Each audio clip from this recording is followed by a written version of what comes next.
the youthful perspective on the future, the present perspective on the future, and the future mature perspective on the future. I'd like to try and bring all those three tenses together in one identity tonight. And you could say that the poet, in many ways, looks at what I call the conversational nature of reality. And you ask yourself, what is the conversational nature of reality? The conversational nature of reality is the fact that whatever you desire of the world, whatever you desire of your partner in a marriage or love relationship, whatever you desire of your children, whatever you desire of the people who work for you or with you or your world, will not happen exactly as you would like it to happen. Yeah. But equally, whatever the world desires of us, whatever our partner, our child, our colleague, our industry, our future demands of us, will also not happen. And what actually happens is this frontier between what you think is you and what you think is not you. And this frontier of actual meeting between what we call a self and what we call the world is the only place, actually, where things are real. But it's quite astonishing how little time we spend at this conversational frontier and not abstracted away from it in one strategy or another. I was coming through immigration, which is quite a dramatic border at the moment into the US, last year. And, you know, you get off an international flight across the Atlantic, you're not in the best place. You're not at your most spiritually mature. You're quite impatient with the rest of humanity, in fact. So that when you get up to immigration with your shirt collar out and a day's growth of beard, and you have very little patience. The immigration officer looked at my passport and they said, "What do you do, Mr. White?" I said, "I work with the conversational nature of reality."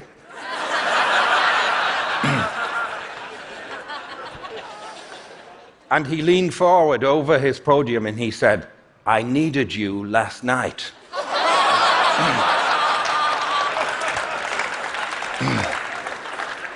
And I said, "I'm sorry, my powers as a poet and philosopher only go so far. I'm not sure I can." But before we knew it, we were into a conversation about his marriage. Here he was in his uniform.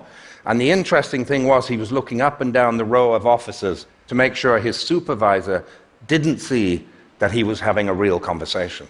Yeah. But all of us live at this conversational frontier with the future. I'd like to put you in the shoes of my Irish niece, Marlene McCormick, standing on a cliff edge on the western coast of Spain, overlooking the broad Atlantic, 23 years old.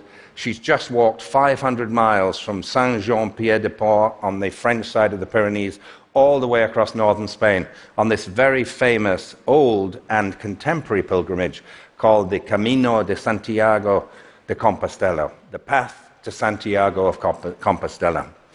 And when you get to Santiago, actually, it can be something of an anticlimax because there are 100,000 people living there who are not necessarily applauding you as you're coming into town. Yeah? And 10,000 of them are trying to sell you a memento of your journey. Yeah?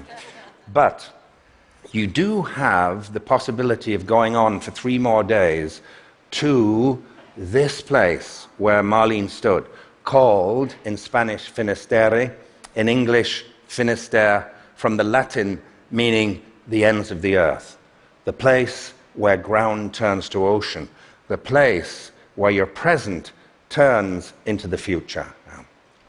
And Marlene had walked this way. She just graduated as a 23-year-old from the University of Sligo with a degree in Irish drama. And she said to me, "I don't think the major corporations of the world will be knocking on my door." I said, "Listen, I've worked in corporations all over the world for decades. A degree in drama is what would most prepare you for the adult corporate world." But she said, "I'm not interested in that anyway. I don't want to teach drama. I want to become a dramatist. I want to write plays." So I walked the Camino in order to give myself some courage, in order to walk into my future. And I said, what was the most powerful moment you had on the whole Camino, the very most powerful moment? And she said, I had many powerful moments, but you know, the most powerful moment was post-Camino, was the 3 days you go on from Santiago and come to this cliff edge. And you go through 3 rituals. The first ritual is to eat a tapas plate of scallops. Yeah. Or if you're vegetarian, to contemplate the scallop shell. Yeah. Because the scallop shell has been the icon and badge of your walk. And every arrow that you have seen along that way has been pointing underneath a scallop shell. Yeah. So really, this first ritual is saying, how did you get to this place? How did you follow the path to get here? How do you hold the conversation of life when you feel unbesieged, when you're unbullied, when you're left yourself? How do you hold the conversation of life that brings you to this place? Yeah. And the second ritual is that you burn something that you brought. I said, what did you burn, Marlene? She said, I burned a letter and 2 postcards. I said, astonishing, 23 years old and you have paper. I can't believe it, you know. I'm sure there's a Camino app where you can just delete a traumatic text, you know, and it will engage the flashlight, imbue it with color, and disappear in a firework of flames, you know. But you either bring a letter or you write one there and you burn it. And of course, we know intuitively what is on those letters and postcards. It's a form of affection and love that is now no longer extant. Yeah. And then the third ritual, between all these fires are large piles of clothes. And you leave an item of clothing that has helped you to get to this place. And I said to Marlene, what did you leave at the cliff edge? She said, I left my boots, the very things that I walked in, actually. They were beautiful boots. I loved those boots. But they were finished after 7 weeks of walking. So I walked away in my trainers, but I left my boots there. She said it was really incredible. The most powerful moment was the sun was going down, but the full moon was coming up behind me. And the full moon was illuminated by the dying sun in such a powerful way that even after the sun had dropped below the horizon, the moon could still see that sun. And I had a moon shadow. And I was looking at my moon shadow walking across the Atlantic, across this ocean. Yeah.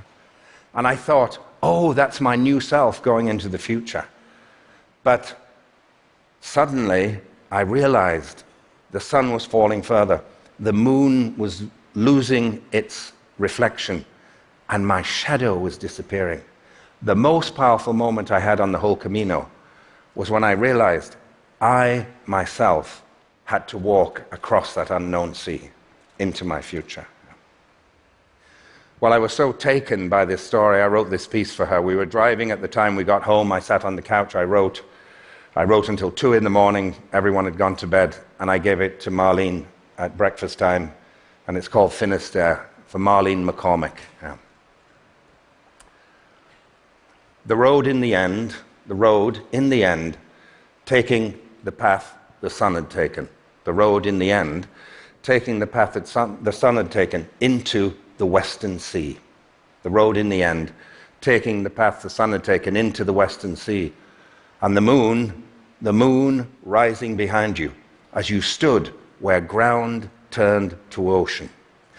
No way to your future now, except the way your shadow could take walking before you across water, going where shadows go. No way to make sense of a world that wouldn't let you pass, except to call an end to the way you had come. To take out each letter you had brought and light their illumined corners, and to read them as they drifted on the late western light. To empty your bags, to sort this and to leave that, to sort this and to leave that, to promise what you needed to promise all along,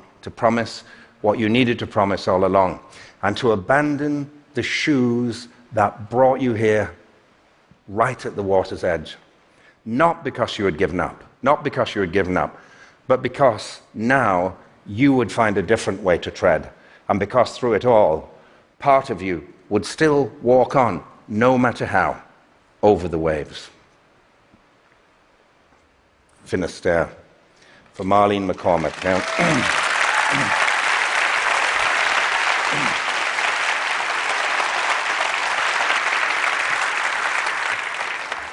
who has already had her third play performed in off-Broadway in Dublin. But she's on her way, yeah. This is the last piece. This is about the supposed arrival at the sum of all of our endeavors, yeah. In Santiago itself. It could be Santiago, it could be Mecca, it could be Varanasi, it could be Kyoto, it could be that threshold you've set for yourself, yeah. The disturbing approach to the consummation of all your goals. Yeah? And one of the difficulties about walking into your life, about coming into this body, into this world fully, is you start to realize that you have manufactured three abiding illusions that the rest of humanity has shared with you since the beginning of time. And the first illusion is that you can somehow construct a life in which you are not vulnerable. Yeah? You can somehow be immune to all of the difficulties and ill health and losses that humanity has been subject to since the beginning of time. Yeah? If we look out at the natural world, there's no part of that world that doesn't go through cycles of first incipience or hiddenness, but then growth, fullness, but then a beautiful to begin with disappearance, and then a very austere full disappearance. Yeah. We look at that, we say that's beautiful, but can I just have the first half of the equation, please? Yeah. And when the disappearance is happening, I'll close my eyes and wait for the new cycle to come around, which means most human beings are at war with reality 50% of the time. Yeah. The mature identity is able to live in the full cycle. Yeah? The second illusion is I can construct a life in which I will not have my heart broken. Romance is the first place we start to do it. When you're at the beginning of a new romance, a new marriage, you say, I have found the person who will not break my heart. I'm sorry, you have chosen them out unconsciously for that exact core competency. Yeah. They will break your heart. Why? Because you care about them. Yeah. You look at parenting. Yeah? Parenting, I will be the perfect mother and father. Yeah? Your children will break your heart. And they don't even have to do anything spectacular or dramatic. Yeah? But usually, they do something spectacular or dramatic to break your heart. Yeah. And then they live with you as spies and saboteurs for years, watching your every psychological move and spotting your every weakness. And one day when they're about 14 years old, with your back turned to them in the kitchen, while you're making something for them, the psychological stiletto goes in.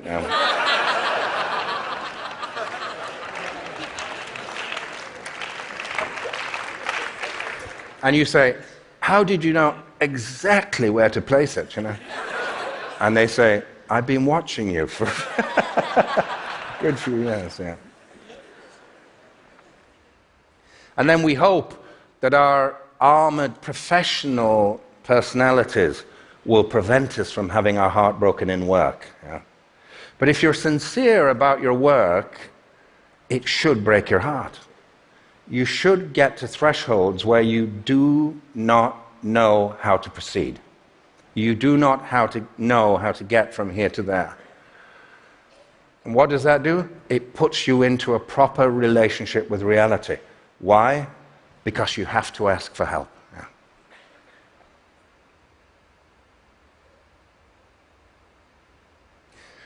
Heartbreak. We don't have a choice about heartbreak. We only have a choice of having our hearts broken over people and things and projects that we deeply care about. And the last illusion is I can somehow plan enough and arrange things that I will be able to see the path to the end right from where I'm standing, right to the horizon. Yeah. But when you think about it, the only environment in which that would be true would be a flat desert, empty of any other life. Yeah? But even in a flat desert, the curvature of the earth would take the path away from you. So no, you see the path, and then you don't. Yeah? And then you see it again. So this is Santiago, the supposed arrival, which is a kind of return to the beginning all at the same time. We have this experience, of the journey, which is in all of our great spiritual traditions of pilgrimage. But just by actually standing in the ground of your life fully, not trying to abstract yourself into a strategic future that's actually just an escape from present heartbreak, the ability to stand in the ground of your life and to look at the horizon that is pulling you, in that moment, you are the whole journey. You are the whole conversation. Santiago, the road seen, then not seen. The road seen, then not seen. The hillside hiding, then revealing the way you should take. The road seen, then not seen. The hillside hiding, then revealing the way you should take. The road dropping away from you, as if leaving you to walk on thin air, then catching you, holding you up when you thought you would fall, catching you, holding you up when you thought you would fall. And the way forward, always in the end, the way that you came. The way forward, always in the end, the way that you came, the way that you followed, the way that carried you into your future, that brought you to this place,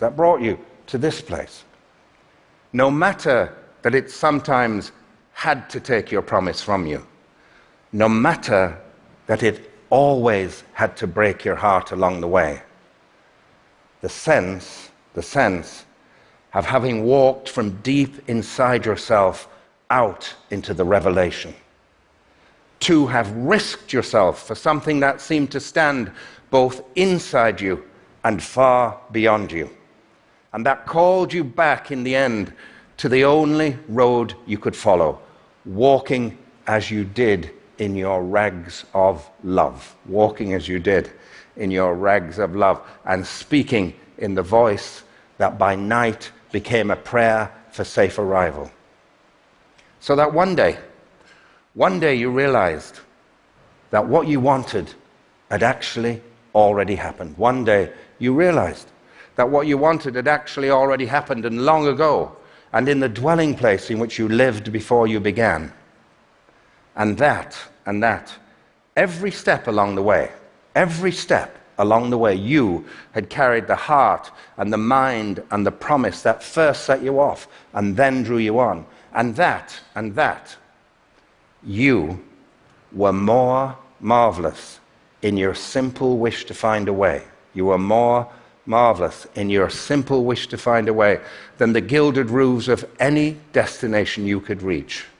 You were more marvelous in that simple wish to find a way than the gilded roofs of any destination you could reach, as if all along you had thought the end point might be a city with golden domes and cheering crowds, and turning the corner at what you thought was the end of the road, you found just a simple reflection and a clear revelation beneath the face looking back, and beneath it another invitation, all in one glimpse, like a person or a place you had sought forever, like a bold field of freedom that beckoned you beyond, like another life, and the road still stretching on. Thank you.